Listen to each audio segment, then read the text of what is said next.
السلام علیکم رحمۃ اللہ وبرکاتہ۔ میں آپ کا اپنا پیارا دوست اسرائیل خان پھر سے حاضر ہوا ہوں The Real History RH channel لے کر۔ امید ہے یہ کہانی آپ کو اچھی لگتی ہوگی۔ سلطان صلاح الدین ایوبی کی داستان، یہ آپ کا اپنا چینل ہے، اسے لائک، سبسکرائب، کمنٹ، شیئر ضرور کریے گا۔ آج کے کردار میں ہے عرارہ، 4 حبشی جو اسے کڈنیپ کیے ہیں، سلطان صلاح الدین ایوبی کے 3 کمانڈر، جن صلاح الدین ایوبی نے رجب کو بلا کر کہا کل یہاں دوسرا کماندار آ رہا ہے، آپ میرے پاس آ جائیں گے، میں آپ کو منجنیقوں کی کمان دینا چاہتا ہوں۔ رجب کے چہرے کا رنگ بدل گیا۔ عرارہ کو گھوڑے پر ڈالے ہوئے جب وہ 2 حبشی اتنی دور نکل گئے جہاں انہیں تعاقب کا خطرہ نہ رہا تو انہوں نے گھوڑے روک لیے۔ لڑکی ایک بار پھر آزاد ہونے کو تڑپنے لگی۔ حبشیوں نے اسے کہا کہ اس کا تڑپنا بیکار ہے، اب اگر اسے وہ آزاد بھی کر دیں تو وہ اس ریگستان سے زندہ نہیں نکل سکے گی۔ انہوں نے یہ بھی کہا کہ وہ اسے بے آبرو نہیں کرنا چاہتے، اگر ان کی نیت ایسی ہوتی تو وہ اس کے ساتھ وحشیوں جیسا سلوک کر چکے ہوتے۔ عرارہ حیران تھی کہ انہوں نے اسے چھیڑا تک نہیں تھا۔ انہیں تو جیسے احساس ہی نہیں تھا کہ اتنی دلکش لڑکی ان کے رحم و کرم پر ہے۔ ان میں سے ایک نے جو مارا جا چکا تھا، مرنے سے پہلے اس کے سامنے گھٹنوں کے بل بیٹھ کر التجا کی تھی کہ وہ تڑپ تڑپ کر اپنے آپ کو اذیت میں نہ ڈالے۔ عرارہ نے ان سے پوچھا کہ اسے کہاں لے جایا جا رہا ہے تو اسے جواب دیا گیا کہ اسے آسمان کے دیوتا کے ملکہ بنانے کے لیے لے جا رہے ہیں۔ انہوں نے لڑکی کی آنکھوں پر پٹی باندھ دی اور اٹھا کر گھوڑے پر بٹھا دیا۔ اس نے آزاد ہونے کی کوشش ترک کر دی۔ اس نے دیکھ لیا تھا کہ یہ کوشش بے سود ہے۔ گھوڑے چل پڑے اور عرارہ ایک حبشی کے آگے گھوڑے پر بیٹھی ہچکولے کھاتی رہی۔ ایک جگہ رک کر اس کے منہ میں پانی ڈالا گیا اور گھوڑے چل پڑے۔ بہت دیر بعد خشکی سے عرارہ نے محسوس کیا کہ رات ہو گئی ہے۔ گھوڑے رک گئے۔ اس وقت تک اس نازک لڑکی کا جسم مسلسل گھڑ سواری سے ٹوٹ چکا تھا۔ دہشت سے اس کا دماغ بیکار ہو گیا تھا۔ اسے گھوڑے رکتے ہی اپنے ارد گرد 3-4 مردوں اور 3 عورتوں کی ملی جلی آوازیں سنائی دینے لگی۔ یہ زبان اس کی سمجھ سے بالا تھی۔ یہی حبشی راستے میں اس کے ساتھ عربی زبان میں باتیں کرتے تھے۔ ان کا لہجہ عربی نہیں تھا۔ ابھی اس کی آنکھوں سے پٹی نہیں کھولی گئی تھی، اس کی تو جیسے زبان بھی بند ہو گئی تھی۔ اسے کسی نے اٹھا کر کسی نرم چیز پر بٹھا دیا۔ یہ پالکی تھی۔ پالکی اوپر کو اٹھی اور اس کا ایک اور سفر شروع ہو گیا۔ اس کے ساتھ ہی دف کی ہلکی ہلکی گونجدار تھاپ سنائی دینے لگی اور عورتیں گانا گانے لگی۔ اس گانے کے الفاظ تو وہ نہ سمجھ سکتی تھی، اس کے لیے یہ جادو کا اثر تھا۔ یہ اثر ایسا تھا جس نے عرارہ کے خوف میں اضافہ کر دیا، لیکن اس خوف میں ایسا تاثر بھی پیدا ہونے لگا جیسے اس پر نشہ یا خمار طاری ہو رہا ہو۔ رات کی خفکی خمار میں لذت سی پیدا کر رہی تھی۔ عرارہ نے یہ چاہتے ہوئے کہ وہ پالکی سے کود جائے اور بھاگ اٹھے اور یہ لوگ اسے جان سے مار دے، اس نے ایسی جرات نہ کی۔ وہ محسوس کر رہی تھی کہ وہ ان انسانوں کے قبضے میں نہیں بلکہ کوئی اور ہی طاقت ہے جس نے اس پر قابو پا لیا ہے اور اب وہ اپنی مرضی سے کوئی حرکت نہیں کر سکے گی۔ وہ محسوس کرنے لگی کہ پالکی بردار سیڑھیاں چڑھ رہے ہیں۔ وہ چڑھتے گئے، کم و بیش 30 سیڑھیاں چڑھ کر وہ ہموار چلنے لگے اور چند قدم چل کر رک گئے۔ پالکی زمین پر رکھ دی گئی۔ عرارہ کی آنکھوں سے پٹی کھول کر کسی نے اس کی آنکھوں پر ہاتھ رکھ لیے۔ تھوڑی دیر بعد ان ہاتھوں کی انگلیاں کھلنے لگی اور لڑکی کو روشنیاں دکھائی دینے لگی۔ آہستہ آہستہ ہاتھ اس کی آنکھوں سے ہٹ گئے۔ وہ ایک ایسی عمارت میں کھڑی تھی جو ہزاروں سال پرانی نظر آ رہی تھی۔ گول ستون اوپر تک چلے گئے تھے۔ ایک وسیع ہال تھا جس پر فرش روشنیوں میں چمک رہا تھا۔ دیواروں کے ساتھ ڈنڈے سے لگے ہوئے تھے اور ڈنڈوں کے سروں پر مشالوں کے شعلے تھے۔ اندر کی فضا میں ایسی خوشبو تھی جس کی مہک اس کے لیے نئی تھی۔ دف کی ہلکی ہلکی تھاپ اور عورتوں کا گیت اسے سنائی دے رہا تھا۔ یہ تھاپ اور یہ لے حال میں ایسی گونج پیدا کر رہی تھی جس میں خواب کا تاثر تھا۔ اس نے سامنے دیکھا۔ एक चबूतरा था जिसके 8-10 सीढ़ियां थी। चबूतरे पर पत्थर के बुत का मुंह और सर था। उसकी ठोड़ी के नीचे थोड़ी सी गर्दन थी। थोड़ी से माथे तक ये पत्थर का चेहरा कद्दावर इंसान से भी 1.5-2 फुट ऊंचा था। मुंह खुला हुआ था जो इतना चौड़ा था कि एक आदमी जरा सा झुककर उसमें दाखिल हो सकता था। मुंह में सफेद दांत भी थे। यूं लगता था जैसे ये चेहरा कहकहे लगा रहा हो। उसके दोनों कानों से डंडे निकले हुए थे जिनके बाहर वाले सिरों पर मशालें जल रही थी। अचानक उसकी आंखें जो कमोबेश गज गज भर चौड़ी थी चमकने लगी। उनसे रोशनी फूटने लगी। औरतों के गीत के लय बदल गई।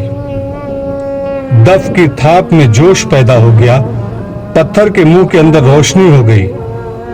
लंबे लंबे सफेद चोगे पहने हुए 2 आदमी झुककर मुंह से बाहर आए। मुंह के आगे 3 सीढ़ियां थी। उन आदमियों के रंग स्याह और सरों पर परिंदों के लंबे लंबे और रंगारंग पर बंधे हुए थे। मुंह से बाहर आकर एक दाएं तरफ और एक बाएं तरफ खड़ा हो गया। महान बात, पत्थर के मुंह में एक और आदमी नमूदार हुआ। वो भी झुककर बाहर आया। वो जरा बूढ़ा लगता था। उसका चुग्गा सुर्ख रंग का था और उसके सर पर ताज था।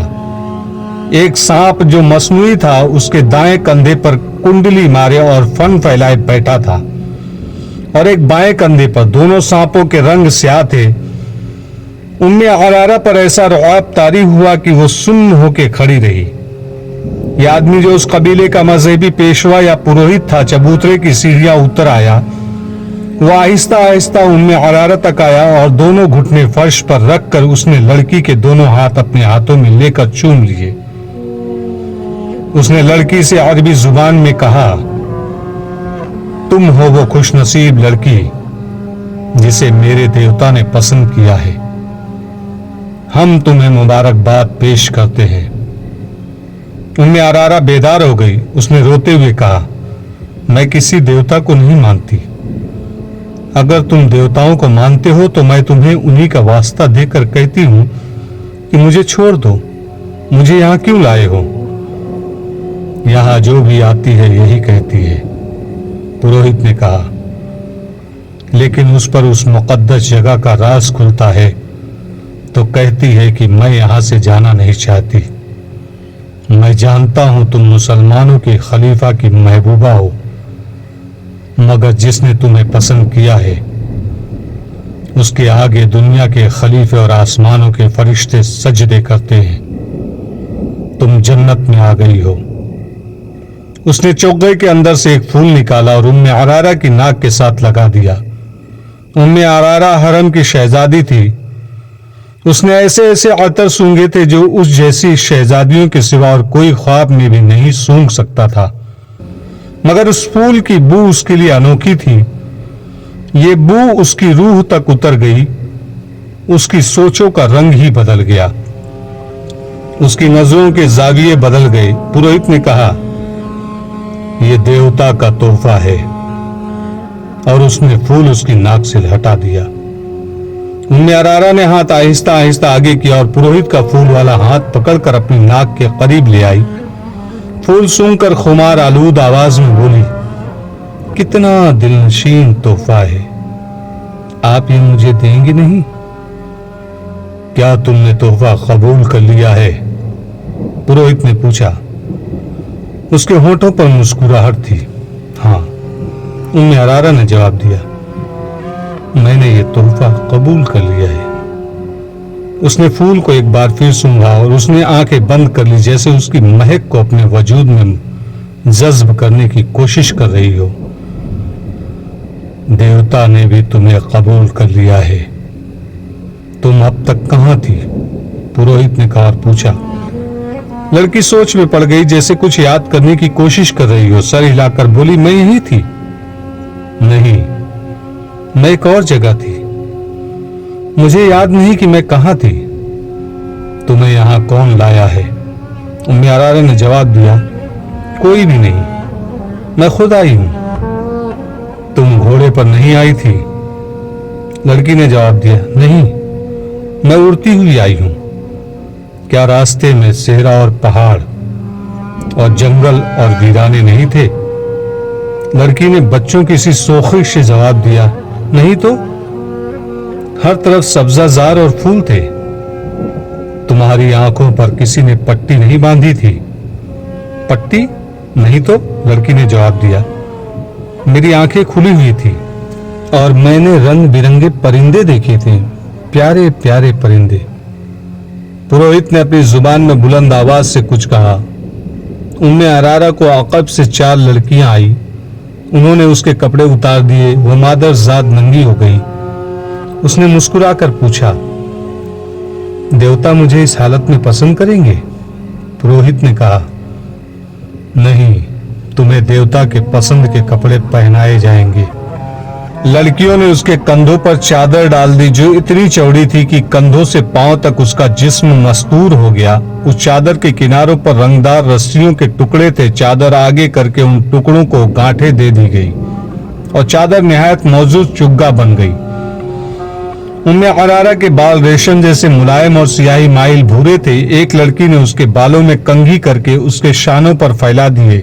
उसका हुस्न और ज्यादा बढ़ गया। पुरोहित ने उसे मुस्कुरा कर देखा और घूमकर पत्थर के मुहीब चेहरे की तरफ चल पड़ा। 2 लड़कियों ने उम्मे अरारा के हाथ थाम लिए और पुरोहित के पीछे पीछे चल पड़ी। उम्मे अरारा शहजादियों की तरह चल पड़ी। उसने इधर उधर नहीं देखा कि माहौल कैसा है। उसकी चाल में और ही शान थी। औरतों का राग उसे पहले से ज्यादा तिलिस्माती और पुरसोज मालूम होने लगा। वो पुरोहित के पीछे हाथ लड़कियों के हाथ पर रखे चबूतरे की सीढ़ियां चढ़ने लगी।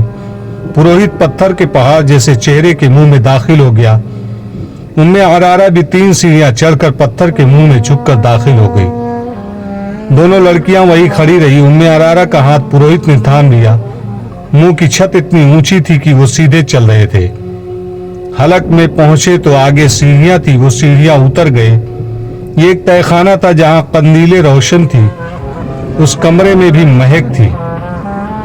ये कमरा कशादा नहीं था। छत ऊंची नहीं थी। उसकी दीवारें और छत दरख्तों के पत्तों और फूलों से ढकी हुई थी।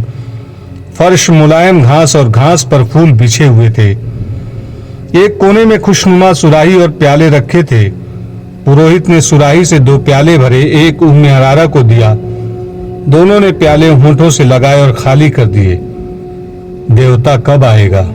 उम्मे अरारा ने पूछा। तुमने अभी उसे पहचाना नहीं? पुरोहित ने कहा। तुम्हारे सामने कौन खड़ा है? उम्मे अरारा उसके पांव में बैठ गई और बोली, हाँ, मैंने पहचान लिया है। तुम वो नहीं हो जिसे मैंने ऊपर देखा था।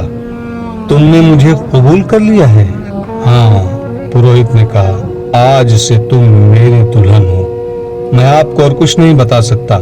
मेरे बाप ने मुझे बताया था कि पुरोहित लड़की को फूल सुंघाता है जिसकी खुशबू से लड़की के जहन से निकल जाता है कि वो क्या थी, कहां से आई है और किस तरह लाई गई है।